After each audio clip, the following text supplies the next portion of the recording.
que é talvez o... Mas originalmente a motivação era para ser o técnico de função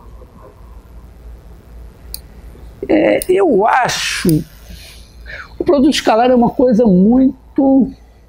tem uma história muito interessante.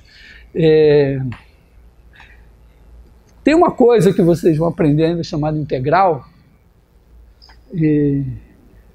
que dá origem a um produto escalar de duas funções. Tá? Em 1800 e coisa, 1800, não me lembro, 11, 22, é uma coisa assim, por volta de 1820, eu acho, um cara chamado Fourier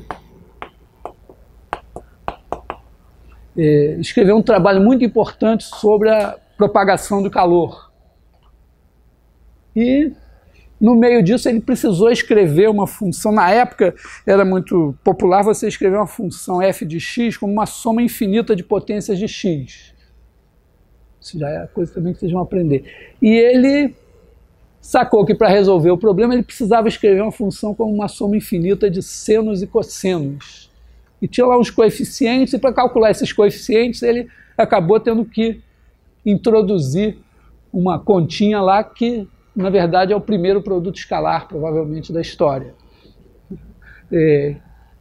Numa situação totalmente abstrata. Claro, levou 100 anos para isso, para se entender que esse produto escalar dele tinha tudo a ver com esse aqui. Eu acho que o segundo produto escalar, vou mostrar isso para vocês no espaço, tem a ver, um pouco depois, aí, 1830 e pouco, tem um outro cara chamado Hamilton. E o Hamilton estava tentando generalizar os números complexos, porque ele tinha entendido, bom, os reais correspondem a pontos da reta, os complexos correspondem a pontos do plano. Isso era uma coisa relativamente recente e não estava muito divulgada. Ele foi, de certa forma, acho que ele chegou a isso também, não sei se sozinho, mas de qualquer maneira era uma coisa ainda meio nova. E ele disse, não, então tem que generalizar isso para os números no espaço. E ele queria encontrar números que correspondessem aos pontos do espaço, aos vetores do espaço. E ele ficou 10 anos nisso e não rolava. Até que um dia, essa história tem documentada porque ele contou isso numa carta para o filho dele.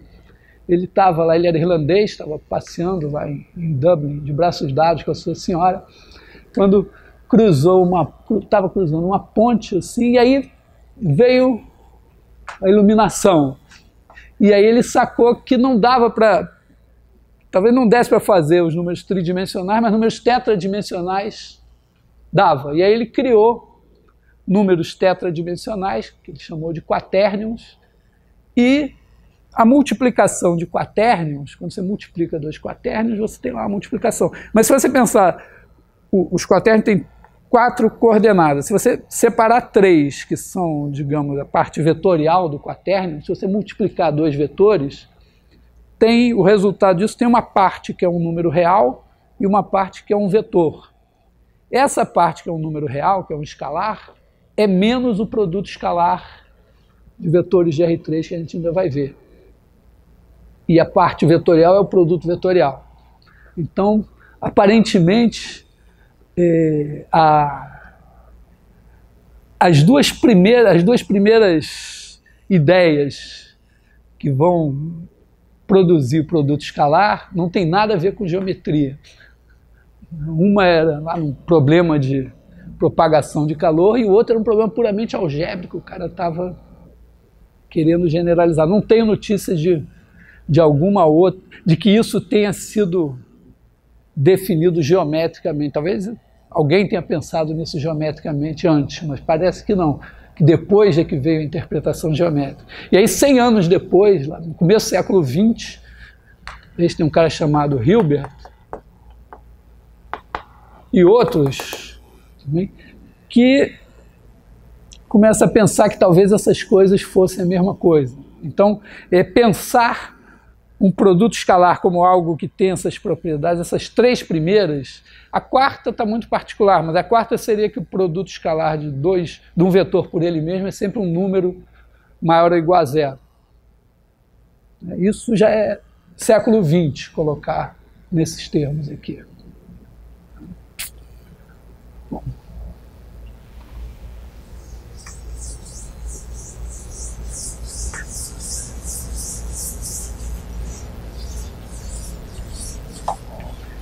Eu acho que essa era a minha matéria de hoje. Vamos ver o que mais nós podemos fazer. Bom, vamos fazer uma coisa importante com o produto escalar, é fazer a projeção. Está claro isso? Que você pode pegar um vetor U, um vetor V e criar vamos criar aqui um vetor agora, não a projeção número, mas esse vetor aqui. Vamos chamar esse vetor aqui de U barra. Repara que o barra é um múltiplo de V. E também é verdade, né, que a norma de U barra é igual à norma de U. Vou botar aqui o θ, cosseno θ. Bom, então isso é igual ao módulo de UV sobre a norma de V. Né? Mas esse T aqui, esse T tem um sinal que vai ser assim. Talvez, olha, uma maneira da gente encontrar esse U barra seria o seguinte, ó, se eu pegar e criar aqui um unitário W, esse W aqui seria o seguinte, assim, eu vou sempre, a gente definiu o produto de escalar por vetor, mas a gente pode dividir o vetor por escalar, entendido que está multiplicando por 1 sobre o escalar. Né?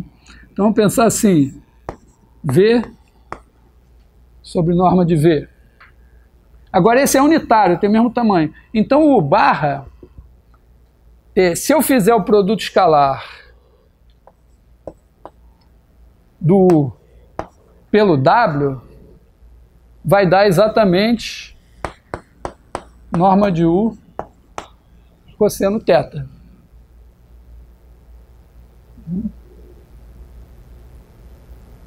E o U barra, eu posso escrever também que o U barra é igual a norma de U barra vezes o W, né? Ou simplesmente, eu posso também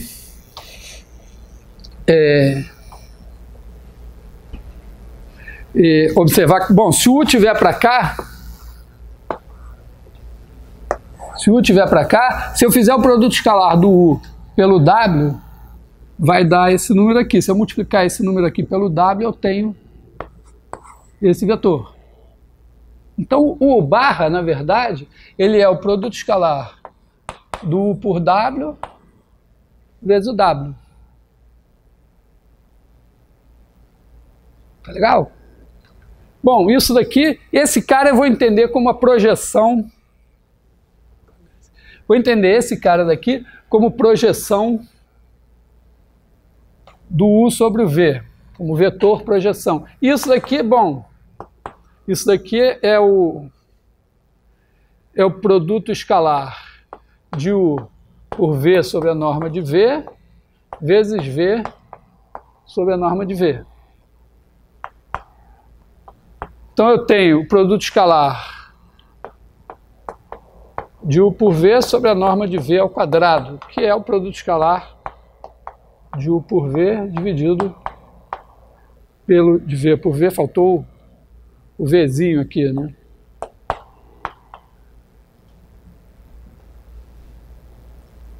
Então o produto escalar, isso é muito importante, né? Porque esse ponto aqui, se você pensar em termos de ponto, esse ponto é a projeção desse ponto sobre essa reta. Quer dizer, se eu tenho a reta, pensar passando pela origem, dada pelo vetor V, aí eu tenho aqui o ponto P. Se eu quiser projetar aqui e ter o ponto P0, eu tenho que pegar esse vetor aqui e criar esse vetor aqui, que é aquele. Tá? Então, essa é uma coisa muito importante. Outra coisa importante com o produto escalar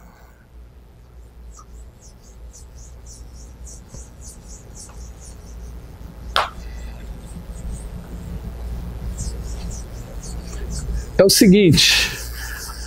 Em geral, imagina que eu tenho aqui uma base no plano. Tenho aqui ε1, ε2. E aí eu tenho um vetor U, e eu quero escrever U igual a U1 ε1 mais U2 ε2. É meio... Em geral, tem que resolver um sistema linear. Se eu tiver em coordenadas, imagina assim, que eu tenho aqui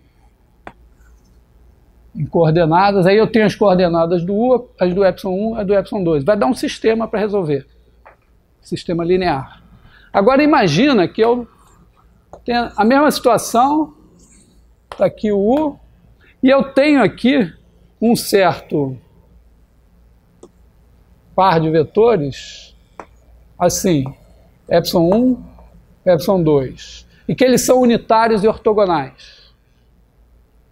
Então eu quero escrever U igual a U1 ε1 mais U2 ε2. Eu sei o seguinte, que o produto escalar de ε1 por ε2 é igual a zero de... Vou escrever assim.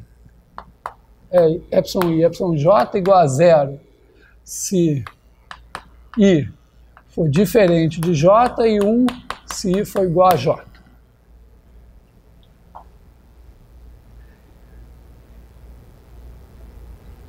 Bom, em princípio é a mesma situação. Eu teria que botar aqui as coordenadas de ε1 igual a A11, A21, ε2 igual a A12, A22, U igual a essa U para cá. Eu teria que resolver o meu sistema aqui. Mas eu posso observar uma coisa. Imagina, repara o que acontece se eu multiplicar escalarmente dos dois lados dessa equação por ε1. U, ε1. Isso aqui vai ter que ser igual a U1 ε1 mais U2 ε2 escalar ε1. Ora, isso aqui vai me dar, separando, vai me dar U1 ε1 ε1 mais U2 ε2 ε1. Só que nesse caso, esse é 0, esse é 1. Então isso é igual ao 1 direto. Quer dizer, em vez de resolver o sistema, que implica em fazer divisões, então eu faço esse produto escalar e já sai o 1. E claro, o 2, se eu fizer U escalar ε2, pelo mesmo motivo, vai me dar o 2. Então, mesmo que eu esteja com um sistema de coordenadas canônico, se eu escolher um outro sistema de coordenadas, se ele tiver uma base, assim, que os dois vetores são unitários e ortogonais, ela é muito boa, é muito mais fácil. Uma base assim é chamada uma base ortonormal. Aqui, ε1, ε2 formam base ortonormal. Então, bases ortonormais, a lição aqui é que bases ortonormais são boas, são simples para se trabalhar. E claro, também numa base ortonormal vale em geral, né, se você pegar esse cara assim, não dá para dizer que a norma de U seja norma de U ao quadrado seja o 1 ao quadrado mais o 2 ao quadrado.